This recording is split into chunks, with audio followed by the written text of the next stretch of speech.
संध्याकाळच्याला मोठा मॅटर होणार होता, कारण का 2.5 वर्षाच्या पोऱ्याने घेतलेली बॉडी बनवी. तर तुम्ही लास्ट पर्यंत आपला ब्लॉग बघा, तुम्हाला सांगतो मी कोणच्याच मॅटर करणार आहे पोऱ्या. गेलेलो फिरत फिरत शेतावर, तिकडूनच्या घरी आलो तर धुळणिंगला माझा नाही हो गोडाऊनचा. कारण का जिधरची आग लगी होतीये ना उधरचे धुवा निकलत आहे.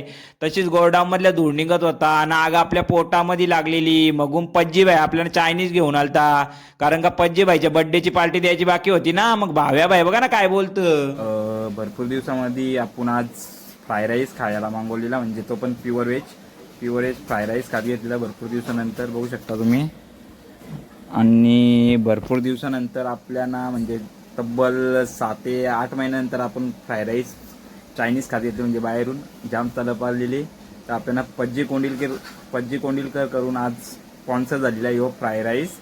तर बघू शकता तुम्ही. माझं चायनीज खाऊन झाला तशी आग लागली गोडाऊनला. पहिले धूळ निघत होता, मग आता डायरेक्ट आग लागली. इकडं आग लागली आणि इकडं बघा ना कसं 2.5 वर्षाच्या पोऱ्याने पुष्यप मारी घेतल्या. बोलू का मारी घेतल्यानंतर तर बोलतो बदला घ्यायचा आहे. बोलू कोणच्याशी तर बोलतो भावे सुत्तारशा. बोलू का तर बोलतो माझ्या टकल्यावर थापरी देत ना मला चापटल. तर मग आता बोलतो त्यालाच बॉडी झाल्यावर चापटल ना राव. तर इकडं लोक का सकाळच्याला दात घसतात ना, आमची वामिका रातचे दात घसतं. कारण का वामिका सकाळच्या खेळण्यामध्ये बिझी असतं ना, मग तिला टाइम नाही भेट, मगून ती रातच्याला दात घसतं. तर या कशी काय लागली असेल तुम्हाला माहित असेल तर सांगा आपल्याला कमेंट करून. चला गुड बाय.